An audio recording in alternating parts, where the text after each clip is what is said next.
Bueno, continuamos en Dialogando hoy martes 22 de octubre y nos metemos ahora lo que llamamos en la agenda dura, ¿no? En la agenda política. Pero voy a ver, relacionar lo que recién en el bloque anterior con el doctor Héctor Álvarez hablábamos justamente cómo prevenir y concientizar el accidente cerebrovascular y nos informó el doctor Álvarez cómo está organizada la provincia en una red provincial.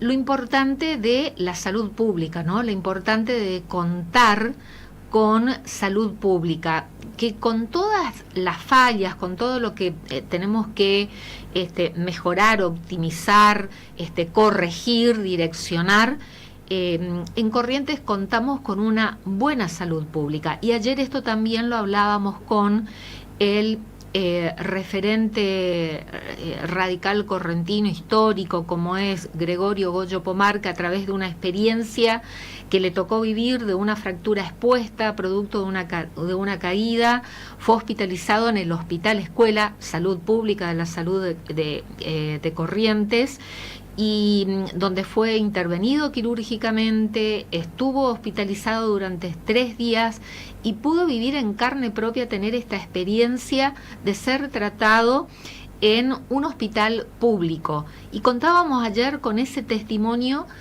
de Goyo Pomar, que sirvió justamente para valorar, como él lo decía, la salud pública y también la educación pública, porque el hospital, escuela, como su nombre lo indica, forma profesionales de la salud.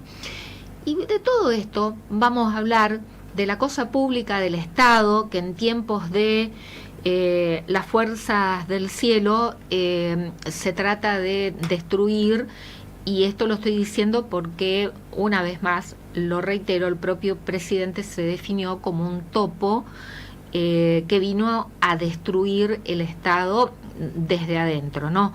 Y lo convocamos para hablar de todos estos temas y mucho más, y cómo está la situación del radicalismo a nivel nacional, al doctor Federico Storani, que le dejamos descansar bastante tiempo, ¿no? Porque asiduamente lo estábamos convocando y ahora nuevamente recurrimos a él. Doctor Federico Storani, ¿qué tal? ¿Cómo le va? Buenas noches.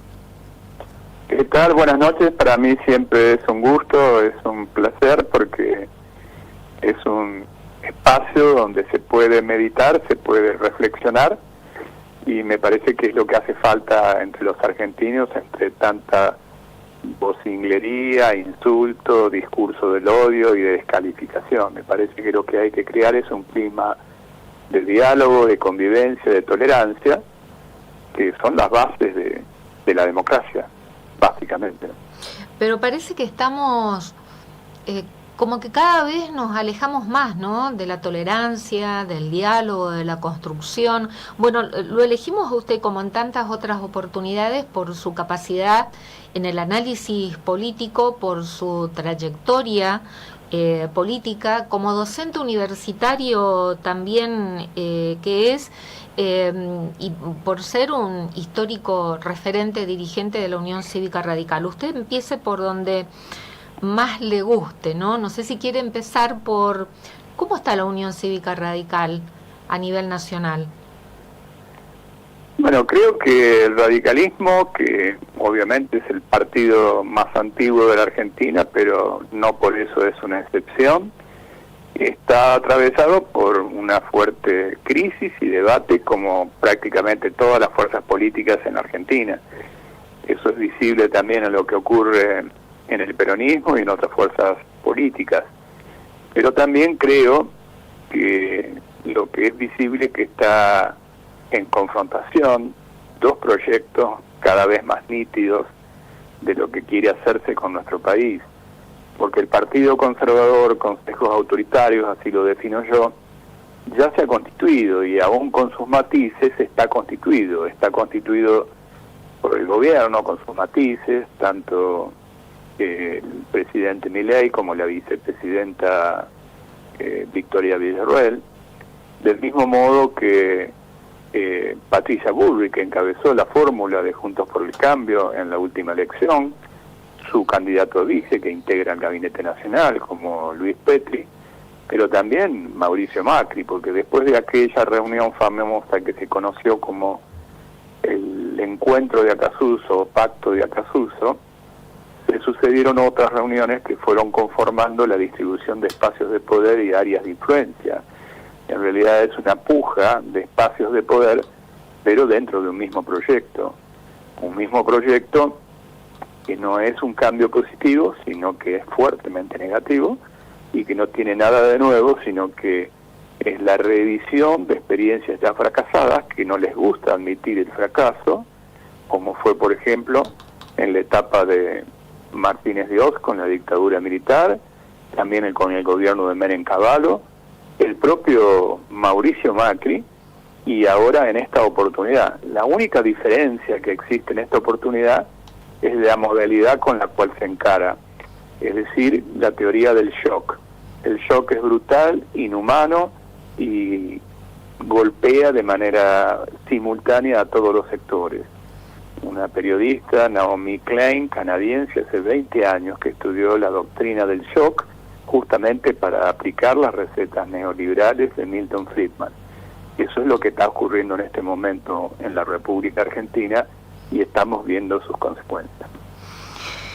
En las últimas horas, por lo menos a través de información periodística, tiene mucha repercusión la posible fractura del bloque de diputados nacionales radicales, ¿no?, en la Cámara de Diputados de la Nación, que está relacionado con este grupo de legisladores, de diputados radicales que han acompañado 2 vetos presidenciales, el que tiene que ver con los jubilados y con el financiamiento universitario. ¿Tiene alguna información sobre lo que realmente vaya a pasar dentro del bloque de la Unión Cívica Radical y si se ha tomado alguna medida dentro del Comité Nacional respecto a esta situación? Sí, por supuesto que la tengo. Todos estos antecedentes que usted cita, y que luego yo voy a ampliar, fueron girados con pedido de expulsión de estos legisladores al Comité de Ética y Disciplina, que está constituido por Alicia Tate, por Juan Pedro Tunesi y por Ricardo Vargas Arrechea. Ellos se tienen que expedir y conforme a la información que tengo van a expedirse por la expulsión. ¿Pero por qué? No es una cuestión de arbitrariedad, ni mucho menos, ni tampoco de no respetar el pluralismo. Hay determinados niveles y estándares que quien milita en un partido político debe respetar, que son las cuestiones que hacen a la esencia, al ADN del partido que los constituye y al programa que someten al pueblo para que los vote. Repasemos los 2 episodios que usted señala. Primero señalemos, porque es muy importante destacarlo, que ambas fueron iniciativas de la propia Unión Cívica Radical, que tuvieron todo el trámite parlamentario correspondiente. Esto significa debate en las comisiones, participación de los asesores, que luego llegaron al recinto. En el recinto hubo intervenciones, algunas acaloradas en defensa de los proyectos de los propios que en este momento están cuestionados. Pero luego, en el primer caso, cuando se trató de la recomposición muy mínima de haberes jubilatorios, como se expresa gráficamente bien, equivalía a 3 kilos de carne picada por mes, la recomposición de los haberes jubilatorios, entre 15 y 16 mil pesos, fue canjeado por prebendas el favor al veto, como públicamente en muchos casos se expuso. Voy a citar un caso en particular que es más evidente, pero los otros también lo son. El caso del exdiputado Pedro Galimberti, que renunció a su banca para que asumiera una diputada del PRO que aseguraba su compromiso de votar por el veto. Pero Galimberti luego fue designado en el ente binacional de Salto Grande, es decir, designado por el propio Poder Ejecutivo. En otros casos, como el caso del diputado Pablo Servi, de Neuquén, se planteó que como vence su mandato muy pronto, podría ser el candidato a senador nacional por la Libertad Avanza, y así sucesivamente. Es decir, doctor Storani, si me permite una interrupción, por favor, porque tenemos una comunicación telefónica con una información urgente que ya lo tenemos a nuestro compañero de aquí de la Casa de Radio Sudamericana, a Daniel Toledo en línea. Manténgase usted en línea, por favor, no corte y permítame esta breve interrupción. Sí, por supuesto. Daniel, ¿qué tal? ¿Cómo estás? Buenas noches. Bien, Liliana, buenas noches. Hace 5 minutos, el secretario de Deportes de la provincia de Corrientes, Jorge Terride, confirmó que Corrientes va a participar finalmente de los Juegos Nacionales Evita a partir del 4 de noviembre en la ciudad de Mar del Plata, cosa que se había bajado, se dio a conocer la información hace 24 horas o un poco más. Finalmente se revió esta decisión y Corrientes participaría entonces en todas las disciplinas deportivas con sus deportistas en cada uno de los deportes a partir del 4 de noviembre. Una noticia que seguramente alegra a toda la comunidad de deportistas y profesores de educación física, porque Corrientes no va a faltar y va a estar en Mar del Plata entonces a partir del 4 de noviembre. Confirmado entonces, oficialmente. Gracias, Liliana. No, al contrario, Daniel, muchísimas gracias por este adelanto.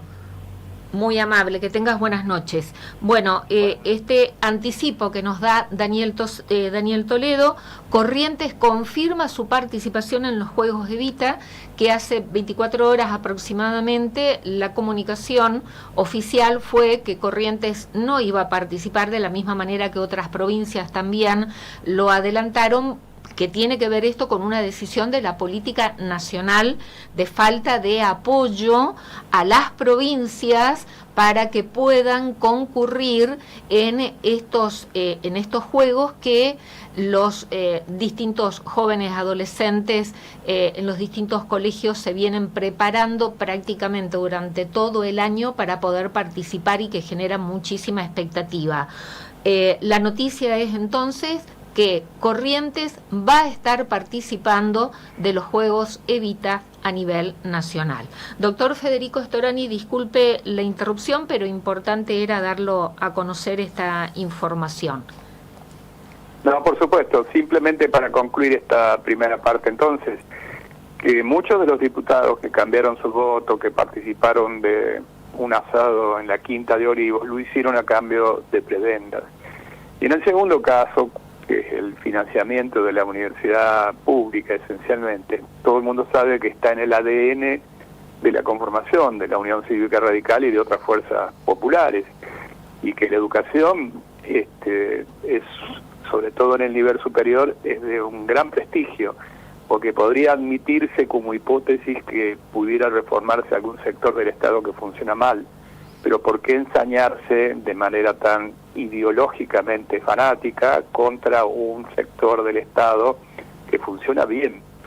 Primero con diferentes argumentaciones, supuestos adoctrinamientos, luego con la falta de auditorías. Vale señalar que las auditorías se realizan por la FIGEN, que son internas, y externamente por la AGN, por la Administración en General.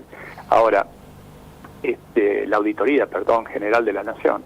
Ahora, si no constituyen estos organismos es simplemente porque lo utilizan como excusa y no tienen en realidad la voluntad de auditar las cuentas, que están absolutamente bien en la inmensa mayoría de las universidades nacionales. Y como una nota de color le digo que la traductora de la Premio Nobel de Literatura coreana es una argentina, también de nacionalidad coreana, que ha sido una hija de la educación pública primaria, secundaria y universitaria. Eso significa el nivel de calidad y, por otro lado, de lo que es reconocido internacionalmente. Y también de la salud. El sistema de salud se compone por la medicina prepaga, por las obras sociales, pero por el esencial hospital público, que es el que atiende la mayor porción de la población de la República Argentina, y en la mayoría de los casos lo hace con un nivel de excelencia, porque también se forman de manera excelente. Y es un sistema que en muchos casos es envidiado por otros lugares del mundo, razón por la cual solamente una razón de fanatismo ideológico apunta para tratar de destruir aquello que funciona bien y que forma y que logra igualdad de oportunidades y mejora en la calidad de vida. Usted mencionaba, cuando le preguntaba por la situación que atraviesa la Unión Cívica Radical, dijo que se encuentra atravesando por una fuerte crisis como otras fuerzas políticas, y también mencionó al Partido Justicialista, que también está atravesando una situación interna que no sabemos si van a haber o no elecciones. Se han presentado 2 listas, Cristina Fernández de Kirchner encabezando una, el gobernador de La Rioja, Ricardo Quintela, otra, pero aparentemente pidieron suspender las elecciones que tienen fecha fijada para el 17 de noviembre, y un partido justicialista que se encuentra sin conducción institucionalmente, ¿no? Sin liderazgo, y también con fuertes debates internos. Ahora, lo que provocó Javier Milei con su irrupción en la política, y lo que provocó al ganar las elecciones el año pasado y estar donde está, encima sin una fuerza política propia, ¿no? Porque recién nomás se está consolidando la Libertad Avanza como partido político. En estos 10 meses que han pasado del gobierno de Javier Milei y de la Libertad Avanza, 2 fuerzas políticas con tantos años de trabajo político, de estar en el gobierno a nivel nacional, en las provincias, en las ciudades, con referentes, dirigentes que tanto han aportado y contribuido al sostenimiento de la democracia y consolidado también el funcionamiento de las instituciones y de la República. ¿Qué pasa? Que es como que no se recuperan del resultado o de la irrupción de Javier Milei y de la forma en que está gobernando. Es como que todavía no hay una reacción o un reacomodamiento de las principales fuerzas políticas, como es el radicalismo y el justicialismo. No sé si usted coincide o tengo una percepción errónea. No, coincido plenamente. Incluso llevado a los casos que estábamos analizando del voto de los vetos, vale la pena recalcar que no fueron solamente esos 4 o 5 legisladores del radicalismo, sino también lo hicieron legisladores de origen justicialista, tanto de Misiones como de Tucumán, Catamarca, etcétera, ¿no? Y eso habla que la crisis es transversal. Yo creo que en buena medida el fracaso de las experiencias anteriores le fue faltando el camino para esta experiencia, que es muy brutal. Si bien es un fenómeno global, porque debemos decirlo que la irrupción de una extrema derecha es un fenómeno de tipo global, tal vez a nosotros nos tocó el peor en la repartija, y esto corre por cuenta mía. Es aún peor que un Trump, por ejemplo, que aún en su disputa con el liderazgo con la República Popular China tiene alguna defensa de intereses nacionales de sus trabajadores, por ejemplo, lo que se denomina la región del óxido, ¿no? O un Bolsonaro que por provenir de un partido militar tiene algún sesgo desarrollista. En este caso no tiene nada de eso.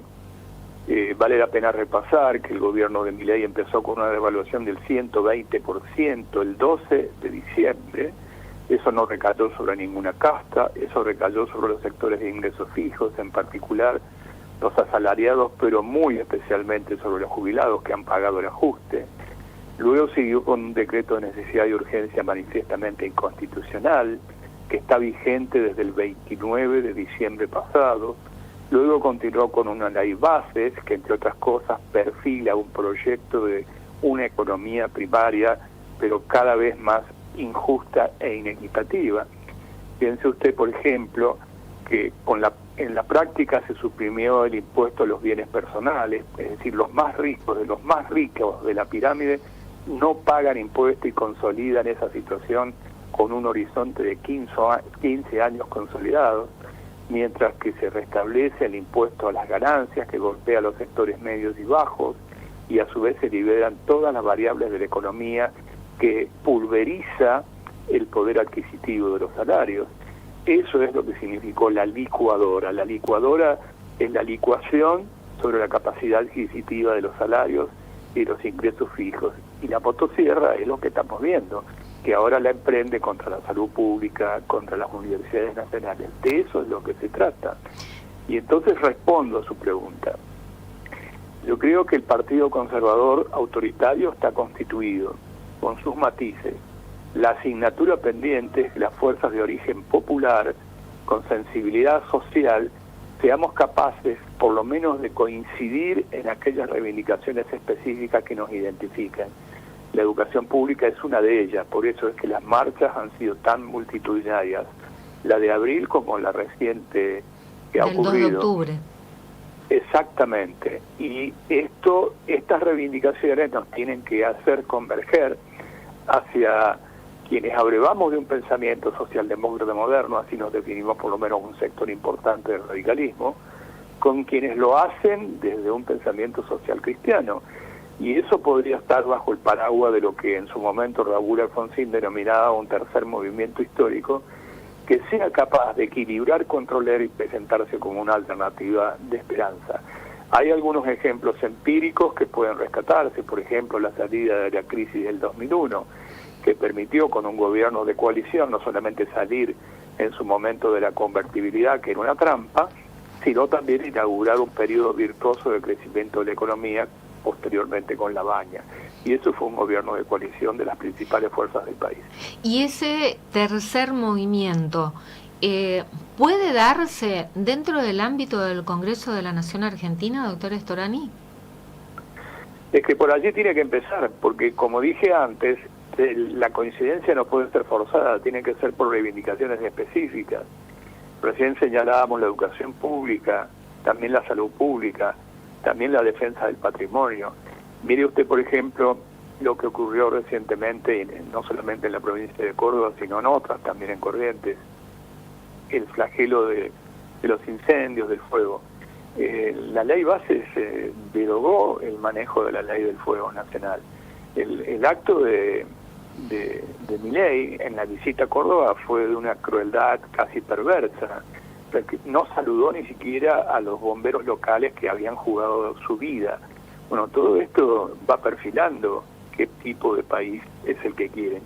Y yo creo que entonces es imprescindible, es necesario lograr esas coincidencias a nivel parlamentario que luego se trasladan al plano político, al menos para identificando esas reivindicaciones que se puedan atar a un proyecto político general común. ¿Y ve factible? Ya se dieron muestras en lo que se ha logrado, ¿no? Con la aprobación, que luego fue vetada la ley, de la nueva fórmula de movilidad jubilatoria, con la aprobación de la ley de financiamiento para las universidades, que también vetó. Se han logrado esas mayorías para lograr la aprobación de la ley. Lamentablemente no se lograron los 2/3 necesarios para sostener, para insistir, ¿no?, con el texto tal cual aprobaron ambas cámaras. Pero ¿ve factible que se consolide en el Congreso este tercer movimiento? Bueno, yo lo que quiero decirle que si usted mira hace varios meses atrás era casi imposible una votación en común, y sin embargo en esta oportunidad vale la pena recalcar para que todo el mundo nos entienda que lo que hicieron fue apelar a una minoría intensa, si se quiere, porque fue para bloquear la posibilidad de los 2/3, pero la mayoría estuvo del otro lado, claramente estuvo del otro lado. Así es. Entonces yo creo que ese es un camino para seguir explorando y profundizando. Ese es el camino. Que las coincidencias de tipo institucional nos lleven a coincidencias también desde el punto de vista político. Pero si constantemente, ya lo ha demostrado, utiliza una herramienta que es constitucional, ¿no? La facultad que tiene el Ejecutivo de vetar, o se maneja con el veto o se maneja con el DNU, es como que pone siempre en conduce en un callejón con poca salida. Y utilizando lo que usted mencionaba al inicio, cuando le preguntaba por en qué situación va a quedar el bloque de la Unión Cívica Radical en diputados para aquellos diputados que acompañaron, que votaron el veto, y no es simplemente un juego de palabra, utilizando las mismas herramientas de las viejas prácticas políticas, de la casta, de la política, que él durante toda su campaña dijo que venía a combatir, que eso iba a cambiar precisamente, ¿no? Las viejas prácticas de la casta política, que en definitiva está utilizando esas mismas prácticas para lograr conseguir las mayorías necesarias, como ya lo viene demostrando. Absolutamente, podría agregar algunas cosas. Por ejemplo, inicialmente el bloque del PRO también apoyó el financiamiento educativo y el financiamiento universitario, y posteriormente, después de la reunión con Macri, entre Milei y Macri, cambiaron en favor del veto, y esto tuvo una contraprestación que significó, por ejemplo, algunos lugares estratégicos en el área de energía, como fue público y notorio. Entonces está claro que se está configurando cada vez con mayor nitidez lo que yo denomino un gobierno conservador con sesgos autoritarios, porque dicho sea de paso, recordemos que tenemos un protocolo de seguridad que está vigente, que hay facultades delegadas que, más que tener en vigencia un Estado de Derecho, nos acerca a un estado de excepción. Y todo esto va configurando un sistema institucional asentado en un protocolo de seguridad que es para reprimir la protesta social que necesariamente se va a ir dando y se está dando. Simplemente para dar un mensaje de optimismo, quiero decir que también es cierto que el gobierno, a pesar de esto que usted describe bien, va dejando jirones en el camino, porque aquel apoyo que aparecía como monolítico inicialmente por el núcleo duro que lo acompañó del 56%, hoy aparece muchísimo más menguado en cualquiera de las encuestas, aún las que están cercanas al gobierno. Pero de todas maneras, me parece, doctor Storani, con toda la descripción que usted está dando, de manera muy sintética y en tiempos de radio, con las medidas que tomó a pocas horas de sentarse en el sillón presidencial, afectando sobre todo a la clase trabajadora, que es la que viene sufriendo todo tipo de ajustes, me parece que sigue teniendo un alto porcentaje de aprobación por parte del electorado. Es que yo no lo niego sin duda alguna, simplemente yo digo, usted piense que él tenía un núcleo duro inicialmente que era del 30%, eso puede verificarse no solamente con las primarias abiertas, simultáneas y obligatorias, sino la primera vuelta de la elección, ¿no es cierto? Y luego sumó un 26% más hasta alcanzar la cifra de 56%, que fue una cifra muy importante. Bueno, cualquier encuesta hoy muestra que de eso ha perdido alrededor de 15 puntos su apoyo. Por supuesto sigue siendo todavía muy alto para pesar de las medidas que ha llevado adelante, pero también marca que muchos sectores se les ha caído, digamos,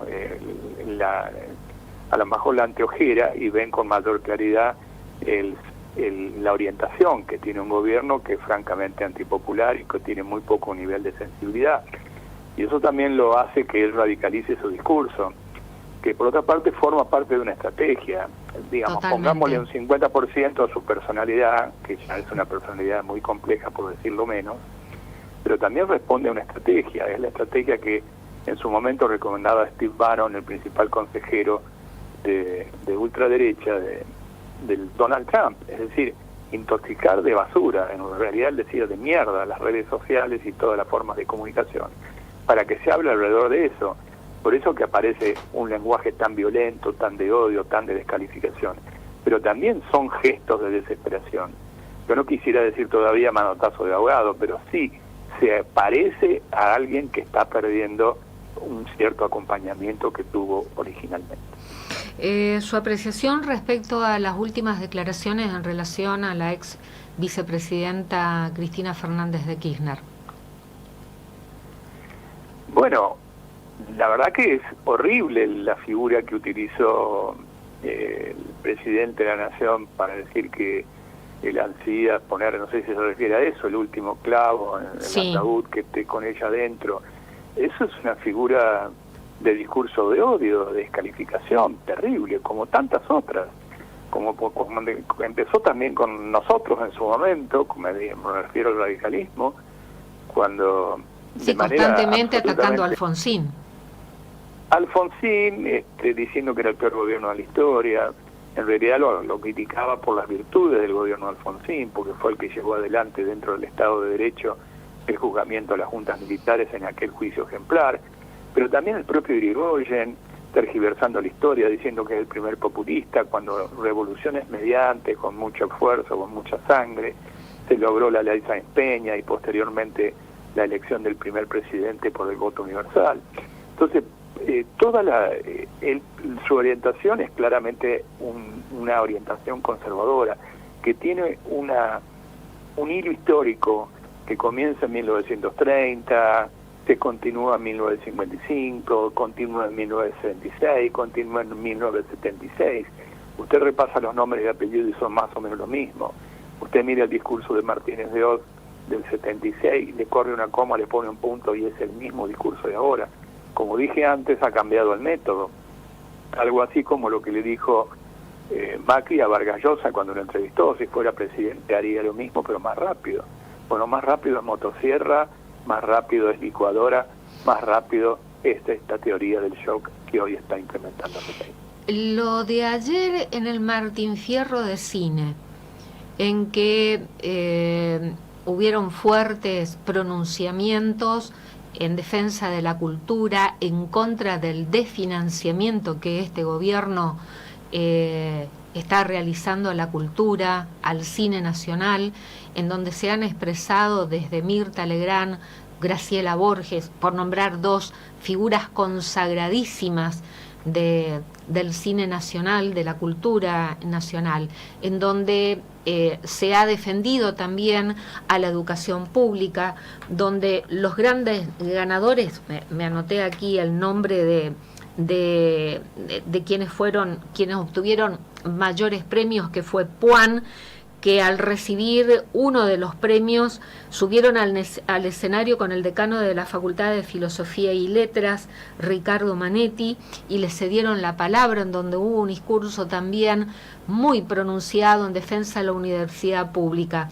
Esa es una muestra de lo que ayer sucedió en ese escenario que estamos hablando del cine nacional, de la cultura argentina, en donde estuvieron representados exponentes consagradísimos, como también muchos jóvenes. Esa es una muestra de una reacción al gobierno nacional que se mostró desde ese sector, doctor Storani. Para mí sí, y usted lo describe muy gráficamente y muy correctamente, porque primero vamos a la pregunta de fondo. La pregunta de fondo ¿es la cultura nacional una inversión o es un gasto? Claramente es una inversión, porque cuando uno promueve eventos y hechos culturales y trata de financiarlos, no solamente es una cadena que da empleo, sino que da prestigio, que se exporta también, como justamente en el tema que usted refiere, que es el cine. El cine nacional tiene un enorme prestigio. Haber disuelto el Instituto Nacional de Cine es un retroceso terrible, que no es simplemente suprimir gastos, es simplemente desinvertir en un haber muy grande como es la cultura del pueblo argentino en uno de sus aspectos, porque obviamente hablar de cultura es hablar de una cuestión amplísima, ¿no es cierto? Pero realmente tanto la educación como la cultura siempre han sido una inversión en cualquier en cualquier país del mundo desarrollado. Si nosotros comparamos, por ejemplo, lo que invierte el Estado brasileño en la Universidad Pública de San Pablo, o lo que invierte el Estado mexicano en la Universidad Autónoma de México, nosotros estamos a años luz. Y aún eso de estar a años luz y mantener el prestigio es lo que pretenden financiar. Observando los monitores que tenemos aquí en estudio, por ejemplo, está haciendo lo que estamos hablando, el Martín Fierro de Cine de ayer, está haciendo tema de análisis en dos canales, como por ejemplo Todo Noticias y La Nación Más, ¿no? Y el título es Martín Fierro politizado, como si fuera la política una mala palabra, o como si fuera que la cultura no es política. Es que es un absurdo. Mire, yo enseño este tema y lo primero que le digo a mis alumnos, sin hacer ninguna bajada de línea, como se dice habitualmente, es que el apoliticismo no existe, es una categoría política más, porque la política es una ciencia que estudia las relaciones de poder, y las relaciones de poder existen en todos lados. Existen en un sindicato, existen en un centro de estudiantes, existen en la relación del propio poder ejecutivo, entre un ministro, un secretario, un subsecretario, y existe hasta en una relación de pareja, ¿no es cierto? Siempre existen relaciones de poder. Obviamente que algunas son del ámbito absolutamente privado, pero otras son de la esfera pública. Y está clarísimo que no se puede vivir sin las relaciones de poder. Ahora, si esas relaciones de poder se traducen en la posibilidad del bien común, del interés general, es para lo que se procura la actividad política. Eso no puede ser suprimido.